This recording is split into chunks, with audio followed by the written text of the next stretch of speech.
Uh, Trustele, Mr. Vichangla, Ile, Trustele Bila, Dumla Trustele, Manuang La Trustele, Kamala Trustele. Once again, a very warm Trustele and good evening to everyone here. I request all the participants to kindly put your videos on.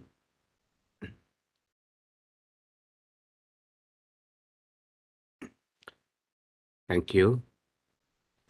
To begin with, to introduce myself, my name is Tenzin Legman, and I welcome you all to our 19th session of today's virtual program, which is on Introduction to Buddhism. And once again, we are very glad and honored to have among us Mr. V. Changla, who will be speaking on In Praise of Dependent Origination today.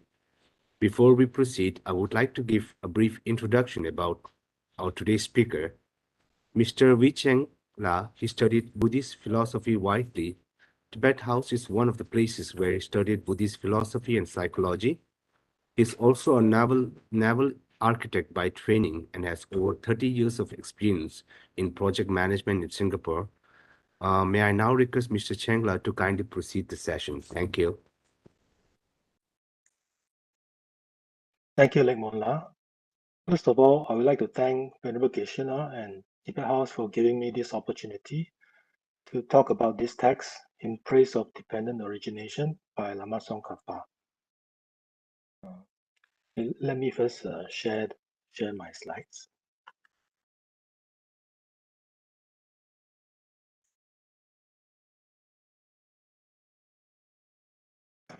Legmonla, could you make me a presenter or co-host? Sure.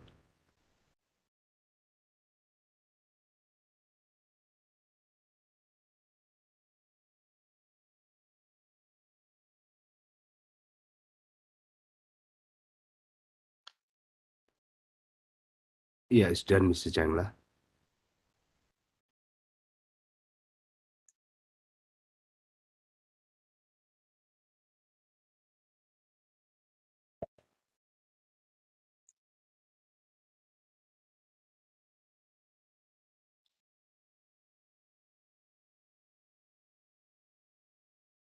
Thank you.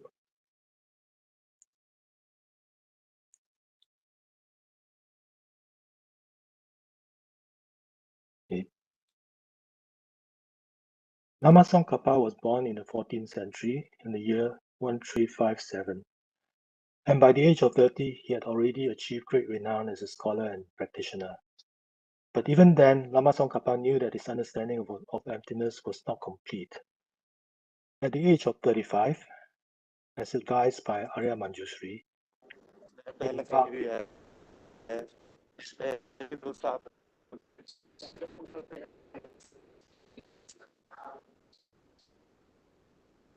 I'm sorry, is the sound okay? Yeah, it's okay, Mr. Changla. At the age of 35, as advised by Arya Manjushri, he embarked on a prolonged retreat for intense purification practice and meditation. One night, Lama Tsongkhapa dreamed of Arya Nagarjuna, the author of Mula Madhyama Karika, or Fundamental Wisdom of the Middle Way, which is considered the foundational text for the Middle Way school. And Arya Nagarjuna was surrounded by four famous scholar yogis who composed commentaries on Mula Madhyamika Karika: Bodhisattva Arya Deva, Acharya Buddha Palita, Acharya Bhava Viveka, and Acharya Chandrakirti. They were engaging in a discussion on the ultimate truth. Then Acharya Buddha Palita came over to Lama Tsongkhapa and blessed him by touching him on the top of his head with a text. When Lama Tsongkhapa woke up, he immediately started reading and meditating on Acharya Buddha Palita's commentary on Arya Nagarjuna. At daybreak, as he was reading and meditating on chapter 18, Analysis of Self and Phenomena, the direct realization of emptiness finally dawned in Lama Tsongkhapa. Lama Tsongkhapa was 41 years old at the time. Lama Tsongkhapa's direct realization of emptiness engendered in him a profound reverence and faith towards the Buddha. This prompted him to immediately compose on that very day this text. Although this text is usually known as In Praise of Dependent Origination, the full title is actually The Essence of Eloquent Speech. Praise the Buddha for teaching profound dependent origination. Before we go into the text, let us, by way of setting up motivation, let us recite the refuge and bodhicitta prayer 3 times together. I go for refuge until I'm enlightened to the Buddha, the Dharma, and Sangha. By my accumulations of the practice of giving and so forth, may I become a Buddha to benefit all sentient beings. I go for refuge until I'm enlightened to the Buddha, the Dharma, and the Sangha. By my accumulations of the practice of giving and so forth, may I become a Buddha to benefit all sentient beings. I go for refuge until I'm enlightened to the Buddha, the Dharma, and the Sangha.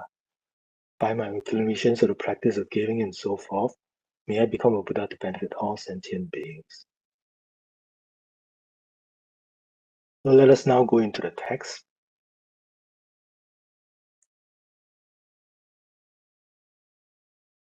In Praise of Dependent Origination by Lama Tsongkhapa.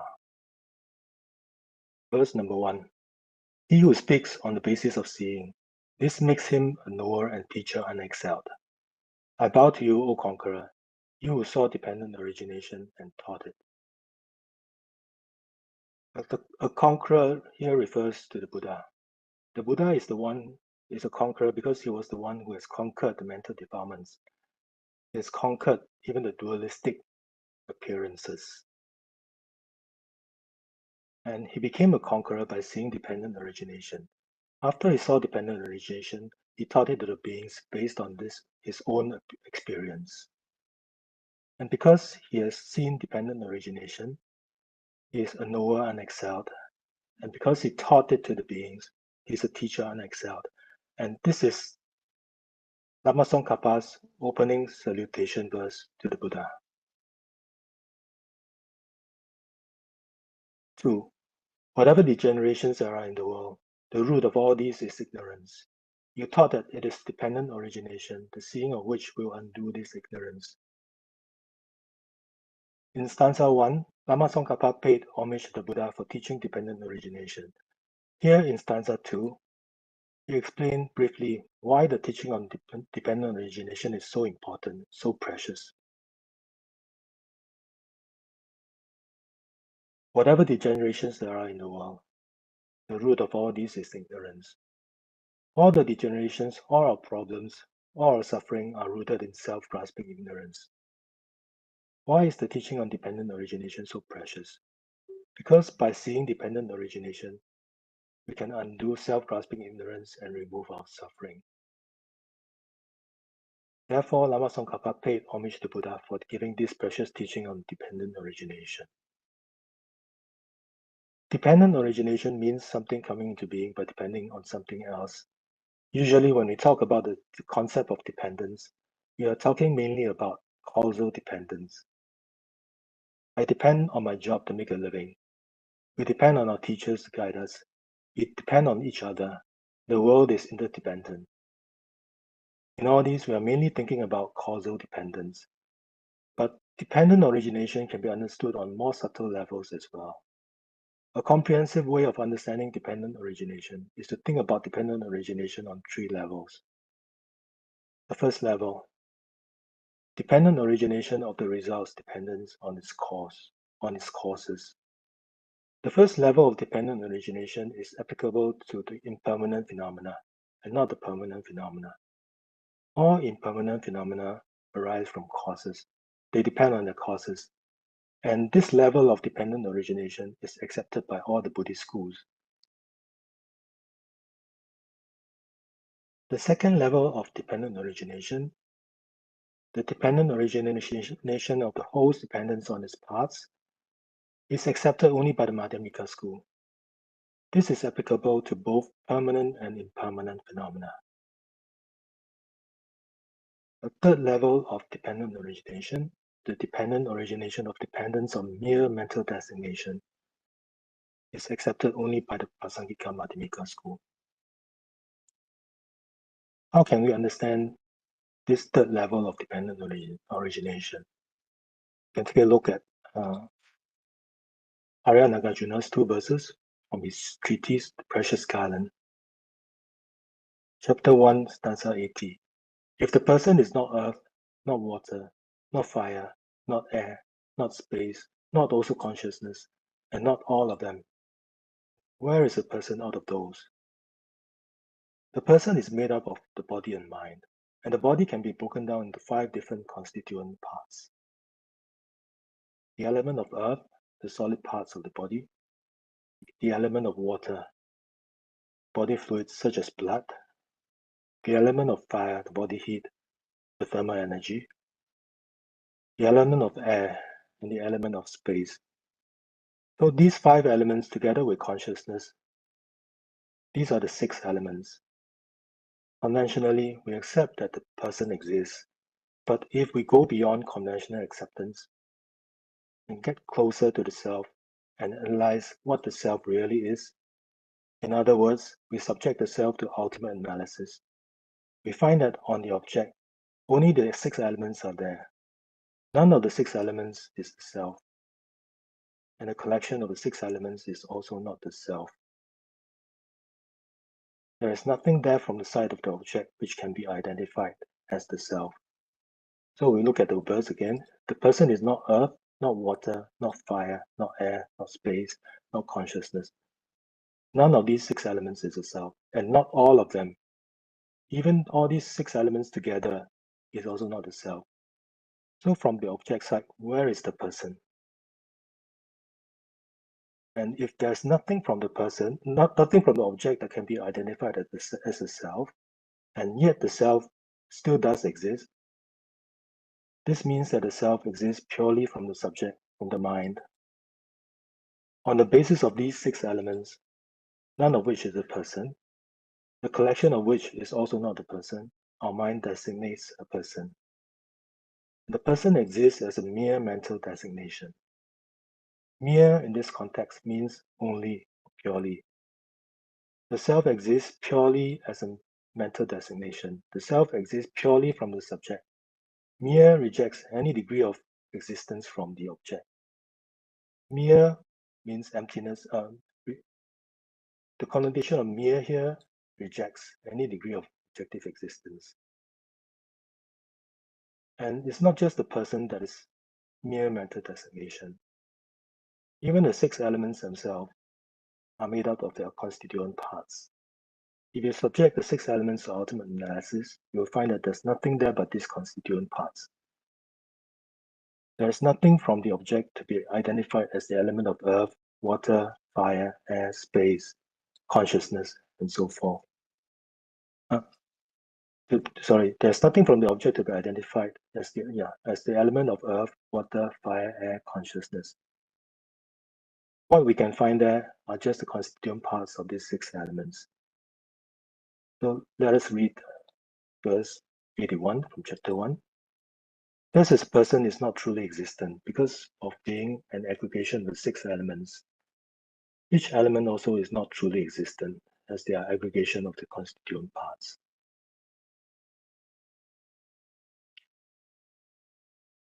The reality is everything exists as mere mental designation. Things exist purely subjectively. Purely subjective means things are empty of objective existence. However, due to the influence of self-grasping ignorance, our mind projects the appearance of objective existence. When things appear to us, they always appear as objectively existent. Phenomena exist subjectively, but they appear to exist objectively. If something exists in one way but appears in a different way, there is a discrepancy between the appearance and reality of the object. However, we are unaware of the discrepancy and we believe the appearance to be true. Therefore, we believe that things do exist objectively. This belief that things exist objectively is our self-grasping ignorance. In our dreams, powerful emotions can arise because within the dream we are unaware that the object and events that appear to us are purely our mental creation. if we are aware within the dream that what we are seeing is not real, there will be no basis for those emotions to arise. Similarly, in our waking state,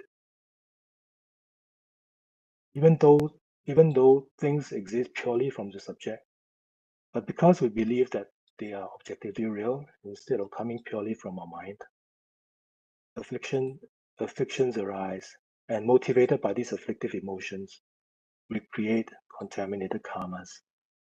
And because of these contaminated karmas, we take birth over and over again in samsara, and we suffer in samsara. Therefore, self-grasping ignorance is the root of samsara, the root of all our suffering. In order to free ourselves from suffering, we need to destroy our self-grasping ignorance. Self-grasping ignorance is a mind that misconceives the reality. The reality is that things exist purely from the subject. There is nothing from the object. To counteract this ignorance, we need the wisdom that knows that to know that reality. We need a wisdom that knows that things are empty of objective existence. If they are empty from the object, then how do they exist? They exist by depending on mere mental designation. This is why it is said in this verse that the seeing of dependent origination, the seeing of subtle dependent origination, will undo this self-grasping ignorance.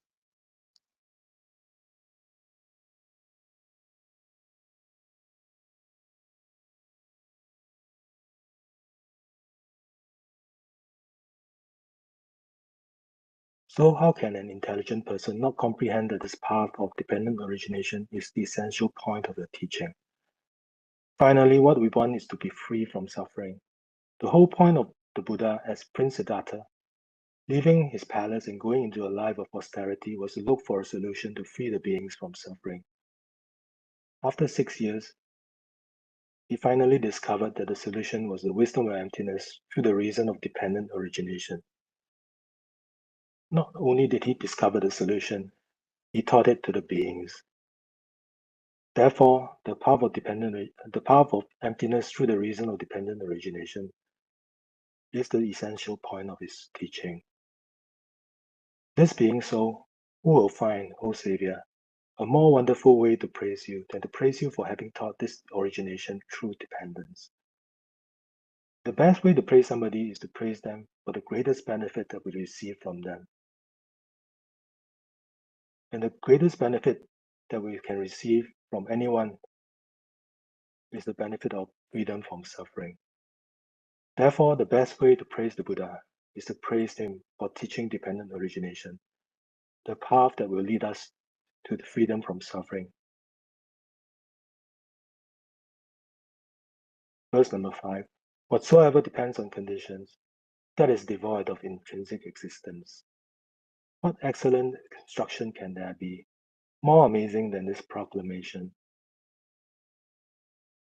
Whatever depends on conditions, if something is dependently existent, it is not independently existent.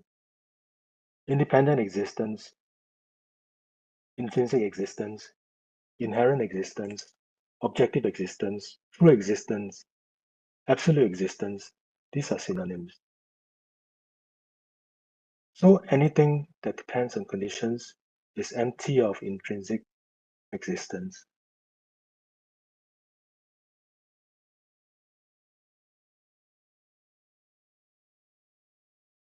However, not all philosophers will agree with the statement that whatsoever depends on conditions, that is devoid of intrinsic existence.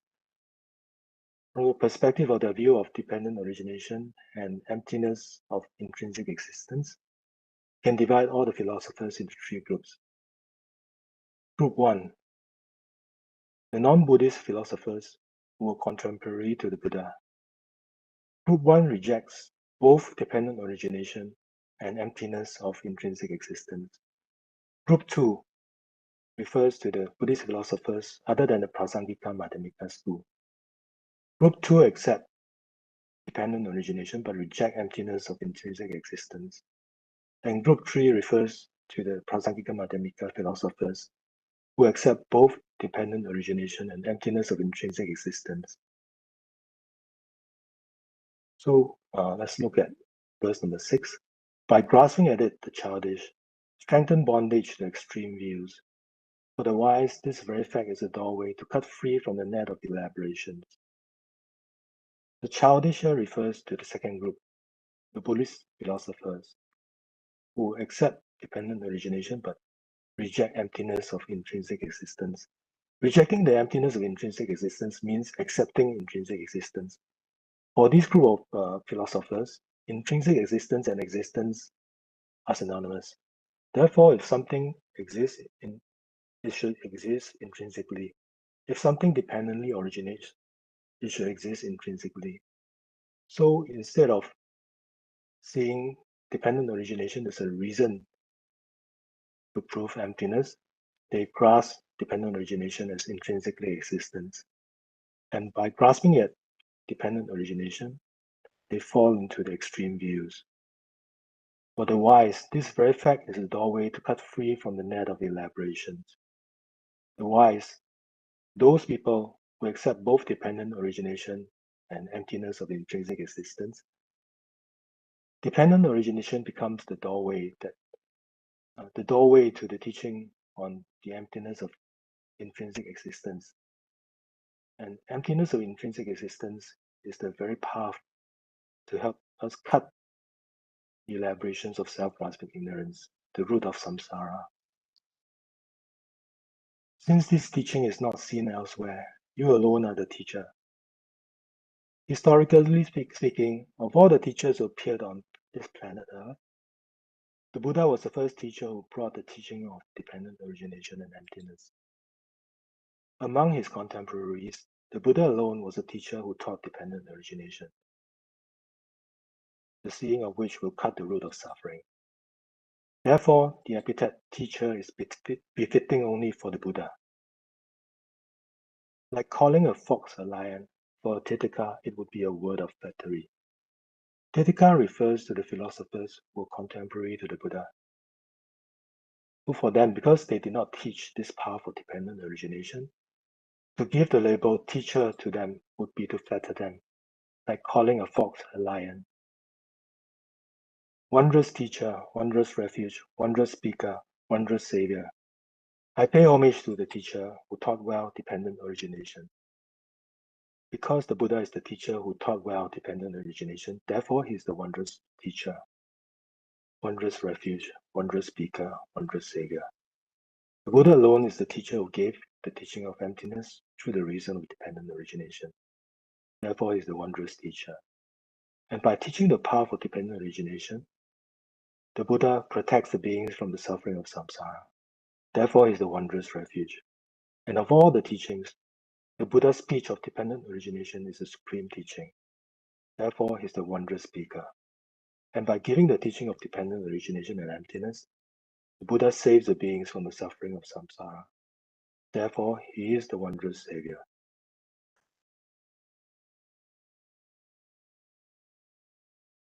Stanza number 9. To help heal sentient beings, O benefactor, you have taught the peerless reason to ascertain emptiness, the heart of the teaching. Dependent origination is peerless reason to ascertain emptiness, heart of the teaching. The emptiness is the heart of the teaching because it is the only antidote, it is the only path that can free us from suffering. And dependent origination is seen as a peerless reason to ascertain emptiness. Therefore, dependent origination is so precious. And a syllogism is a formal statement to prove a thesis by citing a reason. So one example of such a syllogism to prove emptiness using dependent origination as a reason can be seen in the lower part of the slide. Syllogism.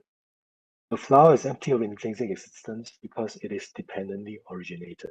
Here, dependently originated is used as the reason to prove the thesis the flower is empty of intrinsic existence. For the ease of explanation, this syllogism can be rewritten in three statements below. 1.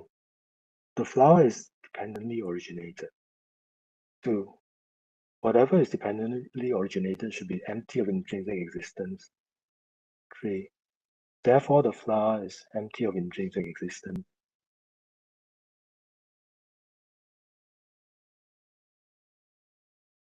So in order for this statement to be valid, firstly, the flower should be dependently originated. If the flower is not dependently originated, to use it as a reason to prove emptiness makes no sense. And 2, whatever is dependently originated should be empty of intrinsic existence.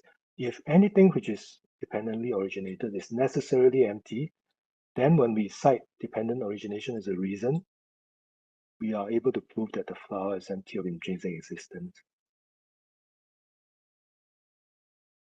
Now, only group 3 who accept both dependent origination and emptiness of intrinsic existence will accept this syllogism. For them, both statement 1 and statement 2 are valid, and therefore the flower is empty of intrinsic existence is valid.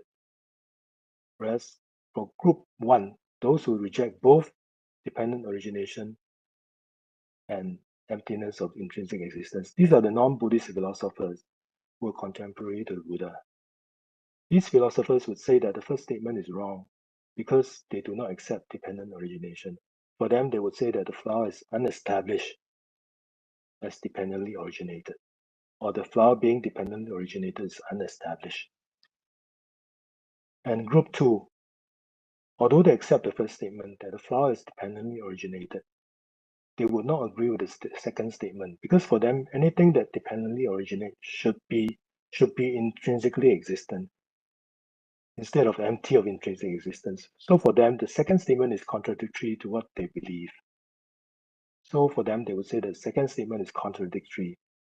And therefore, neither group 1 nor group 2 would accept that dependent origination is a reason to prove emptiness. Let us look at verse number 10.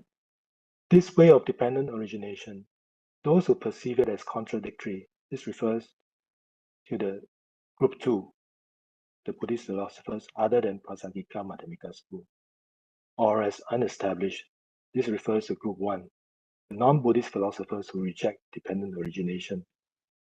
How can they comprehend your system?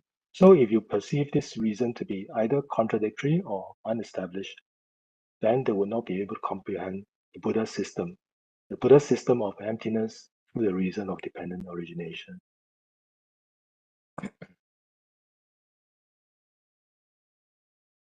Verse 11. For you, when one sees emptiness in terms of the meaning of dependent origination, then being devoid of intrinsic existence and possessing valid functions do not contradict. For those who understand emptiness through the reason of dependent origination, emptiness and dependent origination complement one another. And on the basis of dependent origination, you can understand emptiness. And on the basis of emptiness, you can understand dependent origination. And because dependent origination is accepted, functionality can be posited. Therefore, there's no contradiction between emptiness and functionality. Not only is there no contradiction, they should complement one another. Verse number 12, whereas when one sees the opposite means instead of seeing emptiness and functionality to be complementary, one sees emptiness and functionality to be contradictory. One of the most difficult points in understanding the teaching on emptiness is how to posit that things can still function while being empty of objective existence. All the Buddhist schools accept the selflessness or emptiness in some form. All the schools other than Prasangika, namely Vaibhashika, Sautantrika, Chittamatra, and Svatantrika Madhyamika, accept that the self, the person, is empty of autonomous substantial reality. This pertains only to the person, the self. The Vaibhashika school and Sautantrika school do not accept the selflessness of phenomena other than the person. For the Chittamatra school, the selflessness of phenomena means the emptiness of externality. For the Svatantrika Madhyamika school's version of selflessness of phenomena is the emptiness of true existence. while not rejecting intrinsic existence. Only the Prasangika Madhyamika school accepts emptiness of intrinsic existence. For the other Buddhist schools, existence and intrinsic existence are synonymous. If something is empty of intrinsic existence, it should be non-existent. If something exists, it should exist intrinsically. Therefore, for them, emptiness of dependent origination are contradictory. Emptiness and functionality are contradictory. So let's go back to verse number 12. Whereas when one sees the opposite, since there can be no function in emptiness. So if one sees emptiness and functionality as contradictory, then if one accepts functionality, then one will reject emptiness. And if one accepts emptiness, then functionality has to be rejected. Since there can be no function in emptiness, so if some things are empty, then they cannot function. Nor emptiness is what has function.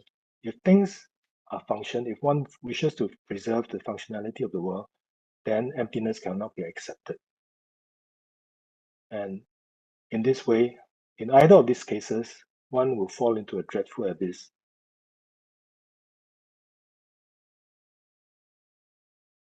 Abyss here refers to falling into the two extremes.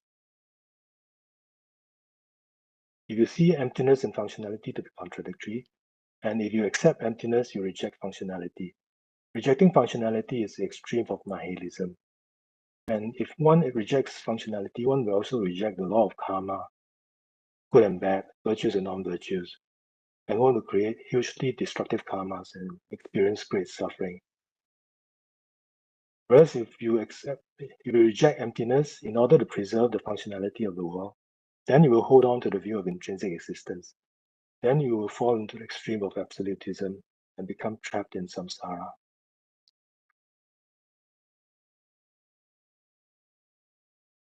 Therefore, in your teaching, seeing dependent origination is held, that too not as an utter non-existence, nor as an intrinsic existence. Therefore, in the Buddha's teaching, the teaching on dependent origination is hailed as a supreme teaching. By seeing dependent origination, one is able to avoid the two extremes of non-existence, which means the extreme of nihilism, and the extreme of intrinsic existence, the extreme of absolutism. The non-contingent is like a sky flower. Non-contingent refers to means not dependent, not contingent. Not dependent means independent. It is like a sky flower because flower, for a flower to grow, it requires nutrients, it requires soil. But a sky flower is growing in midair. It doesn't depend on anything, and therefore a sky flower cannot exist, just like the non-contingent.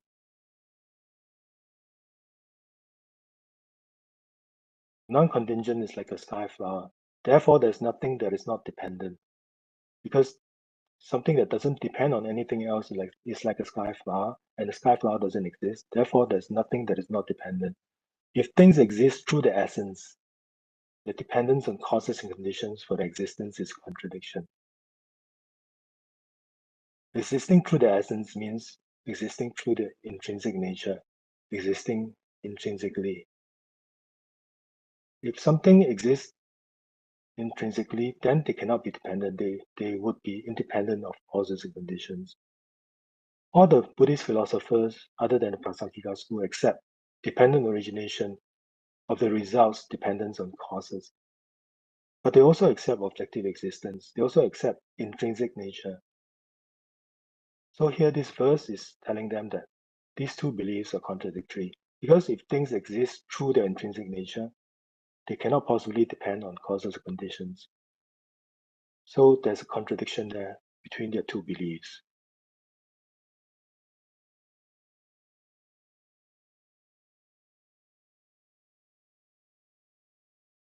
Answer 15 and 16 are like a summary statement of dependent origination and emptiness.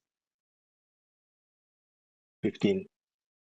Therefore, no phenomena exists other than origination through dependence. No phenomena exists other than being devoid of intrinsic existence, you taught. No phenomena exists other than origination in true dependence. In other words, all phenomena exist through dependent origination. No phenomena exists other than being devoid of intrinsic existence, which means that all phenomena exist.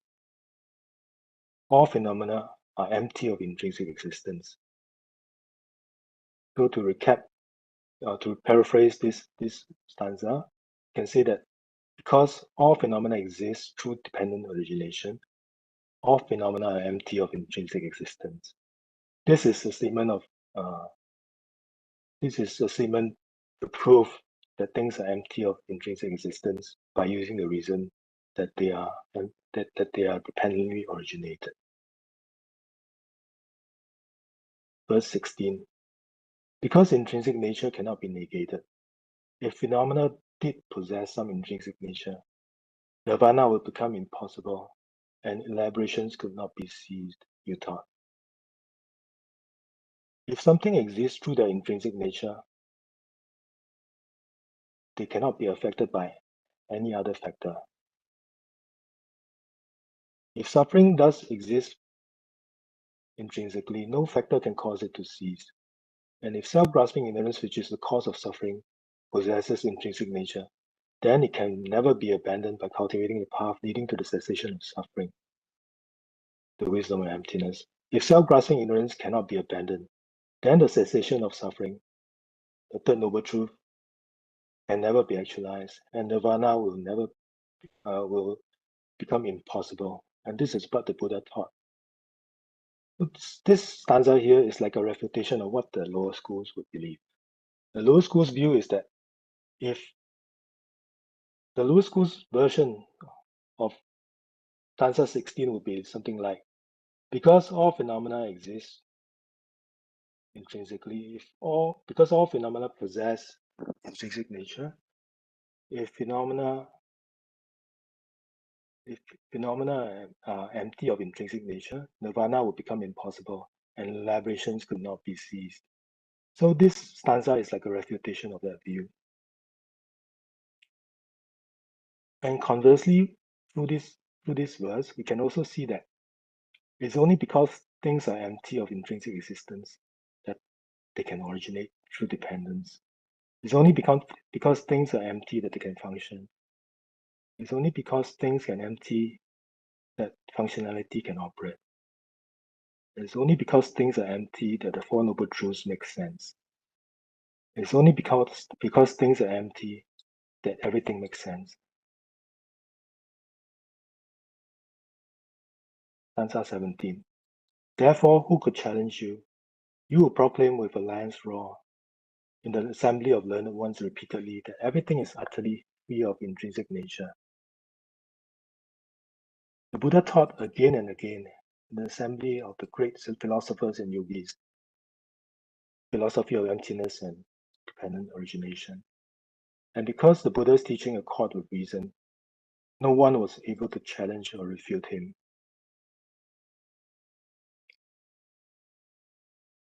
That there is no intrinsic existence at all, and that all functions as this arising in dependence on that. What need is there to say that these two converge without conflict?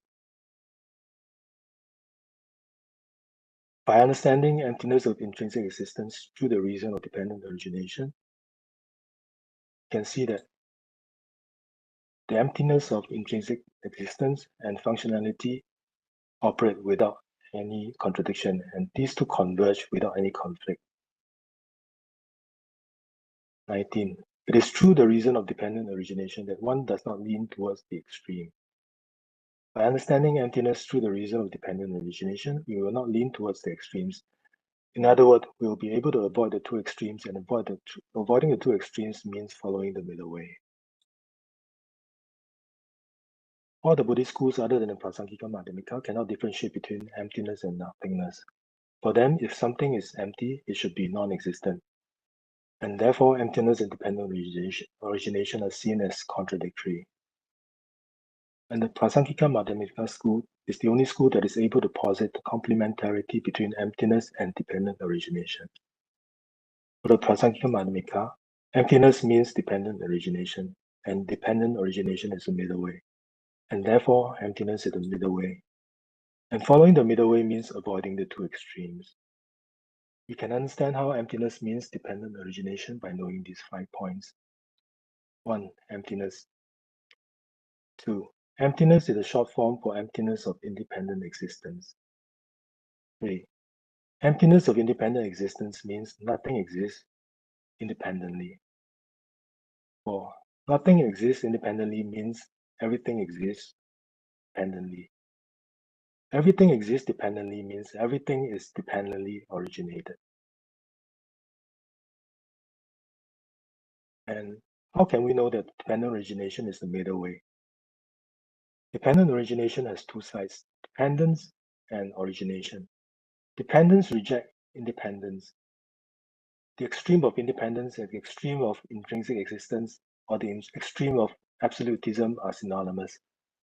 Therefore, the extreme of absolutism is rejected. Origination means things can originate. Things can come into being. Things can exist. Because things can still exist through origination, non-existence is rejected.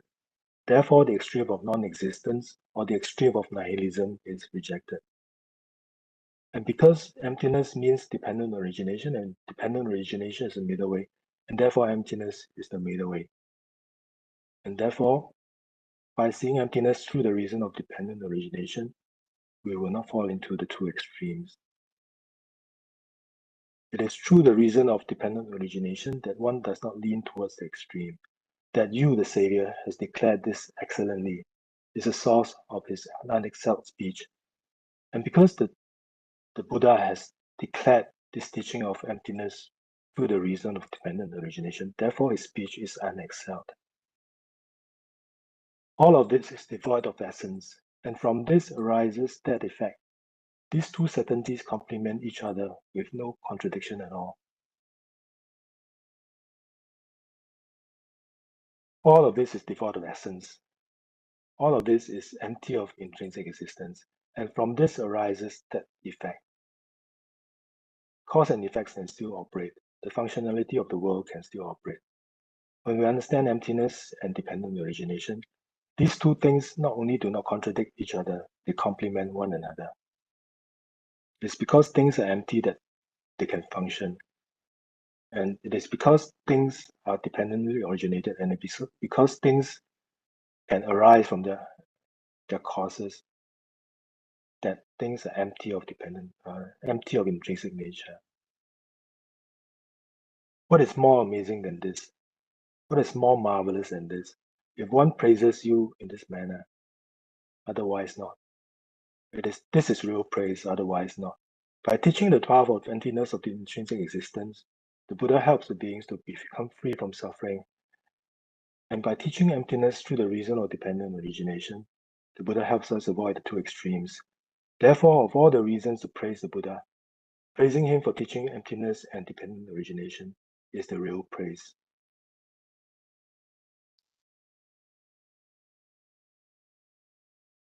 Answer 22. Being enslaved by ignorance, those who fiercely oppose you, what is so astonishing about their being unable to bear the sound of no intrinsic existence? But having accepted dependent origination, the precious treasure of speech, they're not tolerating the raw of emptiness. This I find amazing indeed. Here we meet our old friends again, the three groups of philosophers. Answer 22 refers to group 1, those who reject both dependent origination and the emptiness of intrinsic existence. Those who fiercely oppose the Buddha's teaching of dependent origination and emptiness, these are the non-Buddhist philosophers. And for them, because they rejected dependent origination, it's not surprising at all that they are unable to accept the teaching on emptiness of intrinsic existence. But having accepted dependent origination, this refers to group 2, the Buddhist philosophers other than the Prasangika Madhyamika. Even though they accept dependent origination, which is the reason to prove emptiness, they do not accept the emptiness of the intrinsic existence. And this is indeed amazing because they have already accepted the reason that can be used to understand emptiness, and yet they reject emptiness of intrinsic existence. The door that leads to no intrinsic existence, the unexcelled door of dependent origination. From its name alone, with one grasp at intrinsic existence, now this person who lacks the unrivaled entrance, well travelled by the noble ones, by what means should one guide him to the excellent path that pleases you? The door that leads to no intrinsic existence refers to dependent origination. Dependent origination is like the door that will lead us into the path of emptiness of intrinsic existence. And it is the unexcelled door because it is a door that will help us avoid the two extremes. But for the second group, those who accept dependent origination but reject emptiness, just by hearing the name dependent origination, they will grasp at intrinsic existence. Because for them, everything that exists should exist intrinsically. And therefore, dependent origination, if anything exists through dependence, it should also exist intrinsically. And therefore, this person will grasp at intrinsic existence just through the name of dependent origination.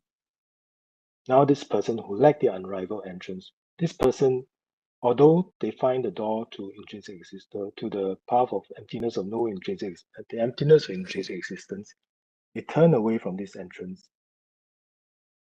This entrance is the entrance by which all the noble ones, the arhats, the Buddhas, the Arya Bodhisattvas, the Arya beings, all of them travel through this entrance into the path of the path of emptiness and intrinsic existence towards nirvana and Buddhahood.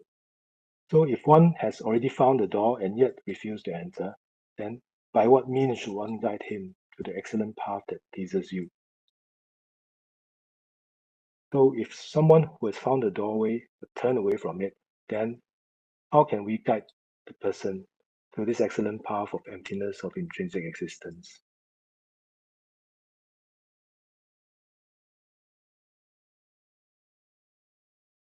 Intrinsic nature, uncreated and non-contingent. Dependent origination, contingent and created.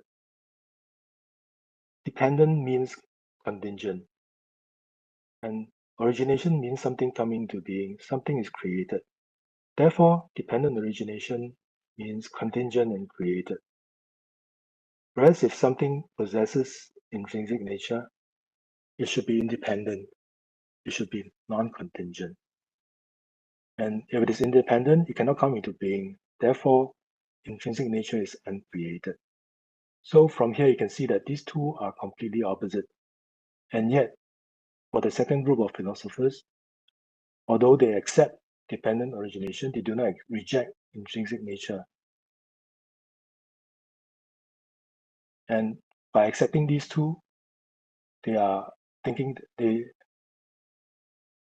these two things, because they are contradictory, they cannot converge upon a single basis without contradiction. So this is a contradiction in the philosophy of the second group of philosophers.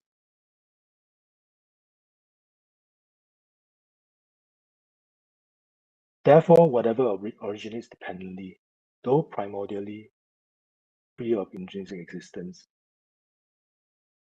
If something exists independently, it should be empty of intrinsic existence. Primordially means since beginningless time, from the very beginning, nothing exists intrinsically. Everything has always exists as empty of intrinsic nature. But even though things are empty of intrinsic existence, they appear as if they possess intrinsic existence. And therefore, the Buddha taught all this to be illusion-like. Illusion-like means that there's a discrepancy between how something appears and how it exists. There's a discrepancy between appearance and reality. Things appear to exist intrinsically, but the reality is that they are empty of intrinsic existence. Therefore, they are illusion-like. Through this very fact, I understand well the statement that in what you have taught, those opponents who challenge you cannot find faults to that accord of reason.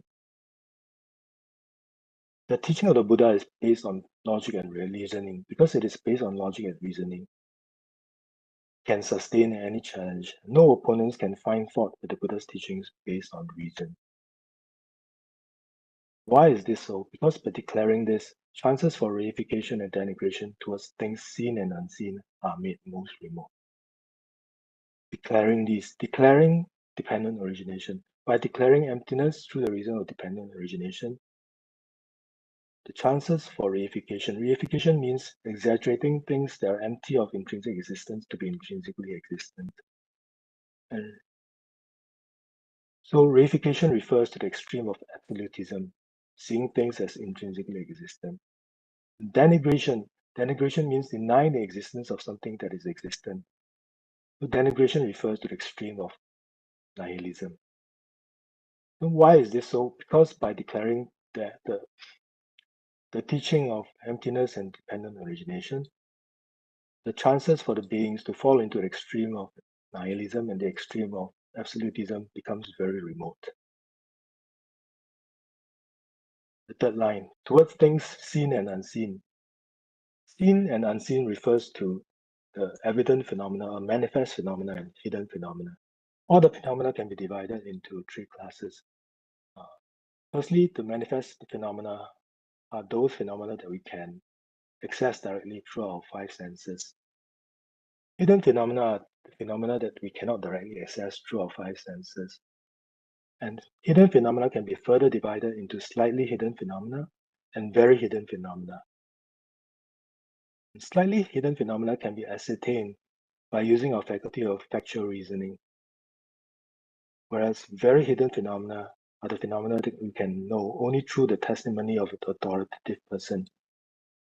One example of very hidden phenomena is the subtle working of karma, such as which specific karmic seed will lead to which result, which is a very hidden phenomenon that we can know only through the words of the Buddha or a very highly realized person.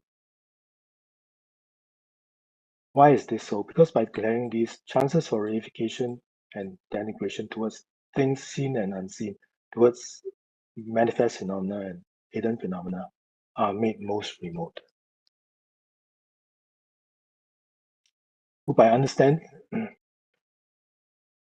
verse 30, through this very path of dependent origination, the rationale for your speech being careless, conviction arises in me also that your other words are valid too. Once we are able to ascertain something through our experience, that this path of dependent origination is true, is so efficacious, is completely without error, then the conviction will arise in us that the Buddha is an authoritative teacher, an authoritative guide. So Lama Tsongkhapa is saying that through his realization of this very powerful dependent origination, he is now convinced that all the speech of the Buddha, all the teachings of the Buddha must be valid, including even the teaching on very hidden phenomena as well. So Lama Tsongkhapa is instructing us that in order for us to generate faith in somebody, in a teacher, the best way is to understand the teaching of the person by experiencing the teaching of the person. And we find that those teaching of the person that we can experience through our faculty of reason is true, then there's a basis for us to generate faith in the person. Stanza 31. You will speak excellently by seeing as it is. For those who train in the footsteps, all degenerations will become remote, for the root of all faults will be undone. Those who follow the footsteps of the Buddha and train in the path of emptiness of intrinsic existence through the reason of dependent origination will be able to undo the root of all faults, self-grasping ignorance. And by eliminating self-grasping ignorance, will become free from suffering. And therefore, all degenerations will become remote. Answer 32.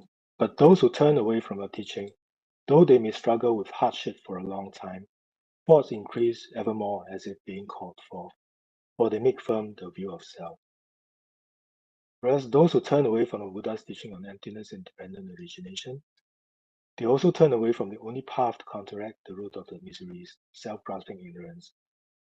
As long as they continue to solidify phenomena to be objectively real, then no matter how hard they struggle with the practices, they will never be free from the miseries.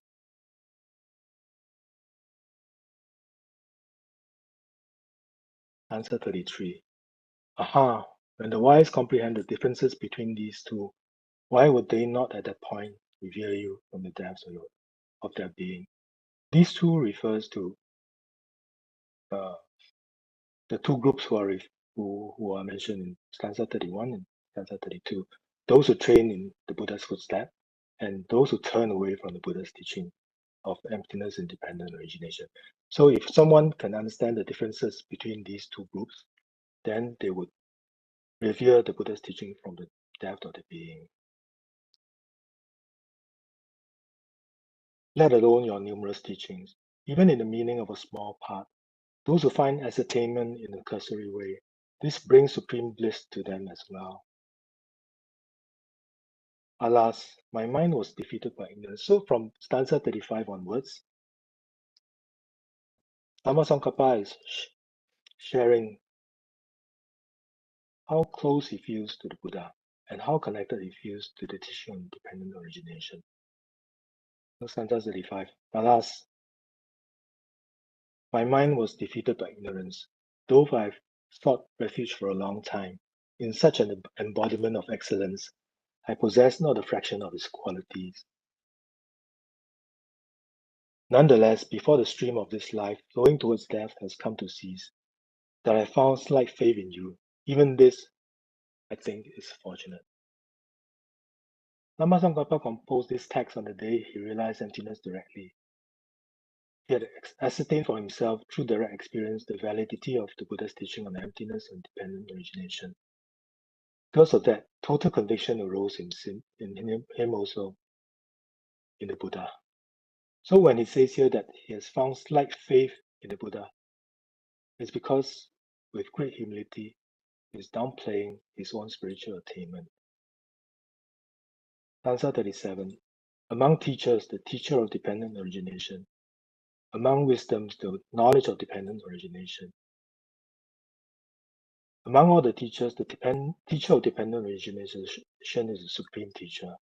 And among wisdoms, the knowledge of dependent origination is the supreme knowledge. And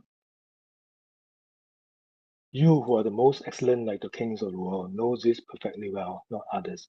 And among all the teachers, the Buddha alone is the one who knows the teaching of emptiness and dependent origination perfectly well.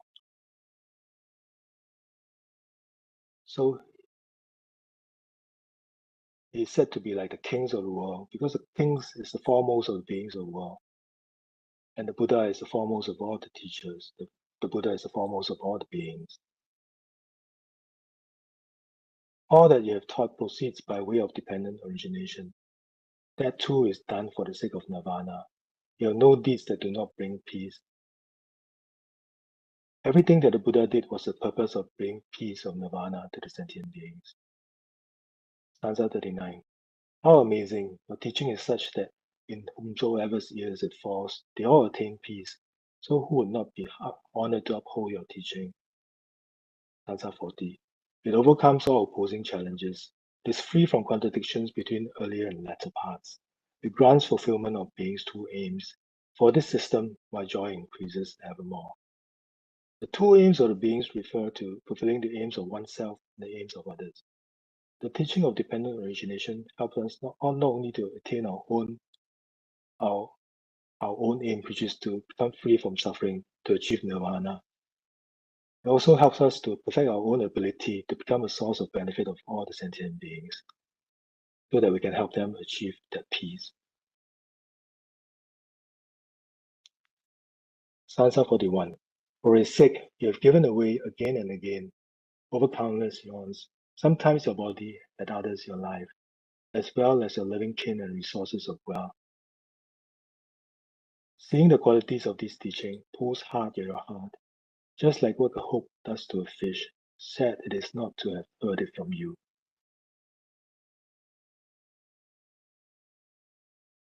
So from stanza 43 onwards,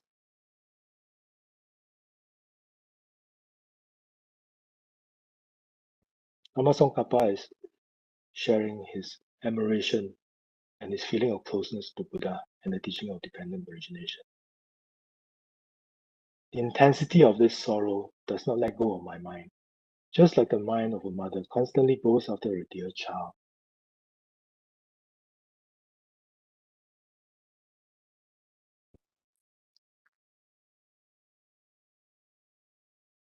Here too, as I reflect on your words, I think, blazing with the glory of noble marks, and hallowed in a net of light rays, this teacher, in the voice of pristine melody, spoke thus in such a way.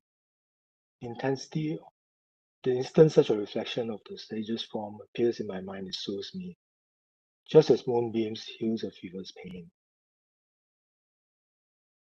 So, because the Buddha, Lama Tsongkhapa felt so close to the Buddha and to his teachings, the quality of this teaching pulls at Lama Tsongkhapa, and he lamented the fact that he was not able to hear the teaching directly from the Buddha. And Lama Tsongkhapa in verse number 44 and verse number 45 visualize the Buddha in his splendid form, bathed in a net of light rays, and teaching in the voice of pristine melody. And the moment such a vision appears in his mind, it soothes his mind, just like moonbeams heals a fever's pain. And in the next verses from stanza 46 onwards, Lama Tsongkhapa is sharing about his personal journey, his spiritual journey, as he strove very hard to understand and to realize the teaching of dependent origination. 46. This excellent system, most marvelous, some individuals who are not so learned have entangled it in utter confusion, just like the tangled Baobasa grass. Oh, I've never seen Baobasa grass before, but it seems like it's the kind of grass that grows in clumps that are tangled and intertwined. So this is a metaphor for the understanding of some people who do not, who are unable to understand properly the teaching of emptiness independent origination, and their understanding is tangled together, just like Baobasa grass. Seeing this situation, I strove with a multitude of efforts to follow after the learned ones and sought your intention again and again. At such times, as I studied the numerous works of both our own and other schools, my mind became tormented evermore, constantly by a network of doubts.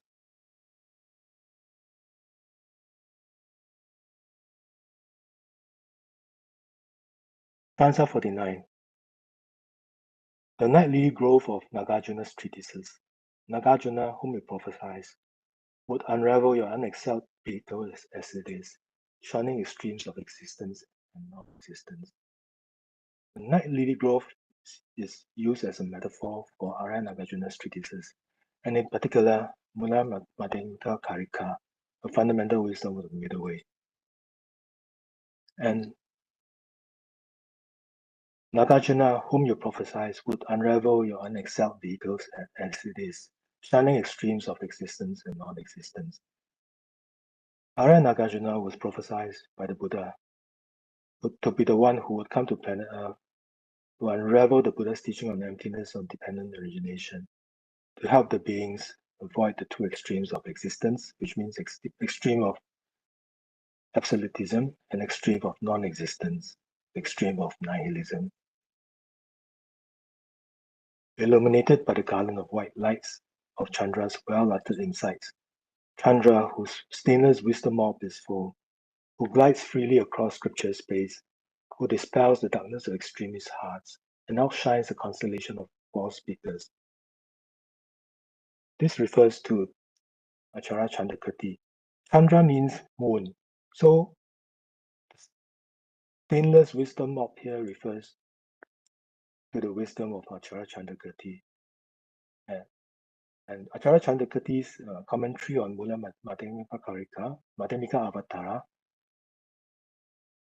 is like a is like the stainless wisdom orb. It's like a moon of wisdom.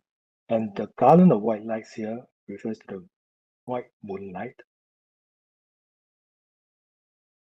which shines upon the night lily grove, the night lilies, and cause the night lilies, which are a metaphor of the Nagarjuna's treatise, the Arya Nagarjuna's treatise, to bloom and display the meaning of Arya Nagarjuna's treatises.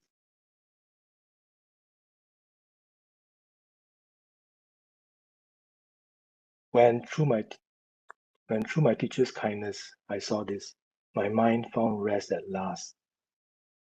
So when he was able to realize emptiness through the reason of dependent origination, by depending on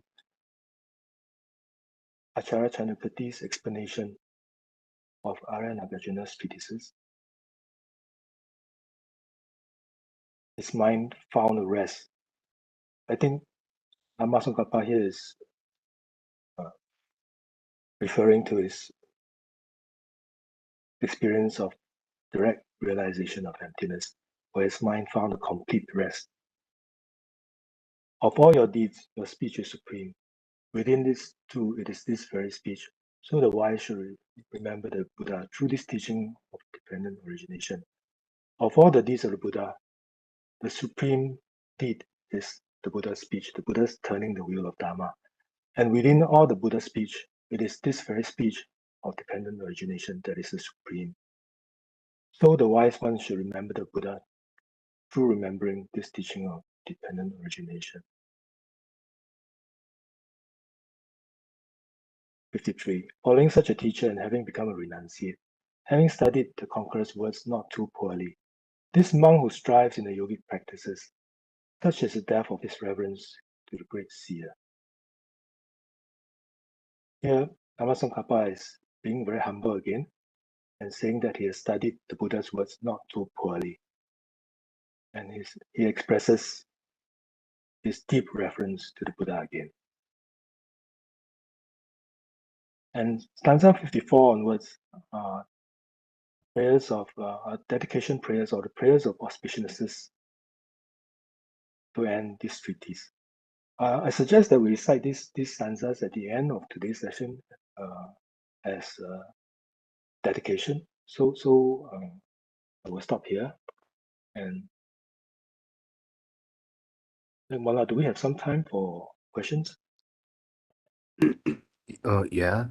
I request the participants here to raise your doubts or any questions if you have.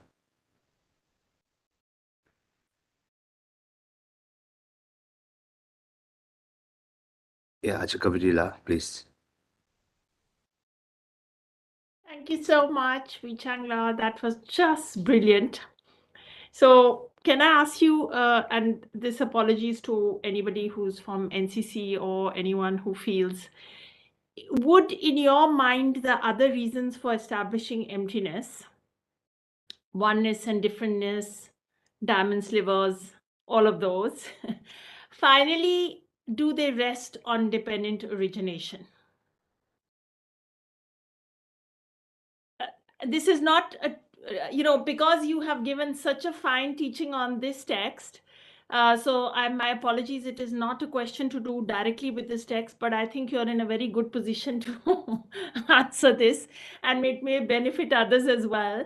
That can you share, because you spoke a lot about the different schools and how they think about dependent origination in the earlier part of this teaching. So would you say that finally the first four reasonings somewhere they depend upon dependent origination, or how would you think about it? I'm not sure whether the first four reasons depend on the reason of dependent origination. Okay, firstly, I'm not the authoritative person that you should direct this question to, so I can only answer based on whatever I understand.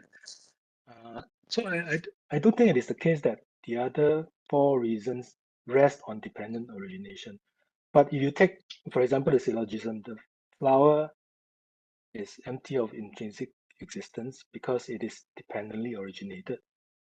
And dependent origination can be understood on three levels. So we take the first level, the flower is empty because it is produced from causes. then to really see whether this syllogism is valid, we have to prove firstly the pervasion, the property of the subject, the pervasion and the reverse pervasion. And you take the reverse pervasion, if the flower exists intrinsically, it should be intrinsically produced from its causes. So what kind of causes? Is it produced from self, from other, from both self or other, or from neither self or other?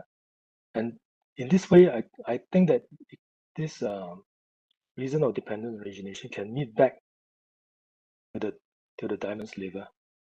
Yeah. And because dependent origination has three levels. The first level is causal dependent origination. I think if you look at the other four reasonings, some of them are related to causes or results. And the fourth one is related to whole and parts. So I think they will all come to the same point. Yeah.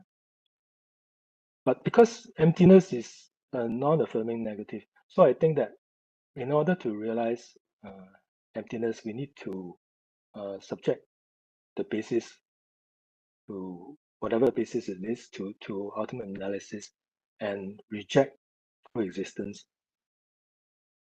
So using dependent origination directly as the reason, I'm not sure whether we can just see something to arise from something else and realize emptiness directly. Yeah. Thank you so much. So I probably spoken more than I should have. Wonderful. No, thank you.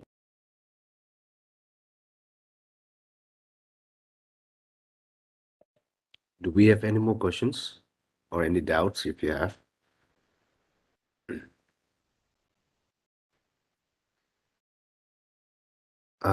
So Mr. Changla, it seems we don't have any questions now. So shall we start with the dedication? Yeah, okay. Right.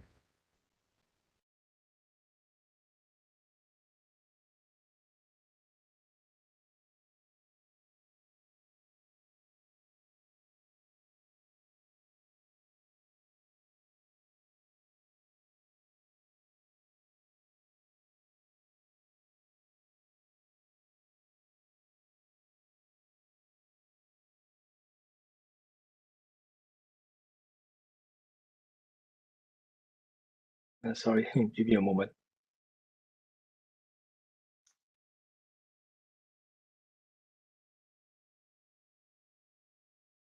Okay, let us recite the final 5 verses of this treatise as the dedication. Since it is due to my teacher's kindness, I've met with the teaching of this unexcelled teacher. I dedicate this virtue too towards a cause for all beings to be sustained by sublime spiritual mentors. May the teaching of this beneficent one until world's end be unshaken by the winds of evil thoughts. May it always be met by innumerable beings who find conviction in the teacher by understanding the teaching's true nature. May I never falter even for an instant to uphold the excellent way of the sage, which illuminates the principle of dependent origination through all my births, even giving away my body and life. May I spend day and night reflecting, by what means can I enhance the teaching achieved by the Supreme Savior through strenuous efforts over countless eons? As I strive in this with pure intention, may Brahma, Indra, and the world's guardians and protectors such as Mahakala unswervingly always assist me. Thank you, Lek Mona. Thank you, everyone. Thank you so much, Lord. Thank you. Thank you so much, Mr. Changla, for the wonderful PowerPoint presentation and for this enlightening session today. Thank you once again. So with this, we'll conclude today's session here. And before that, I would like to thank all the participants here for joining today's session. Thank you so much, everyone. Thank you, Vichinla. Thank you. Vichinla. Thank you, Thank everyone. you. Activities. Thank you.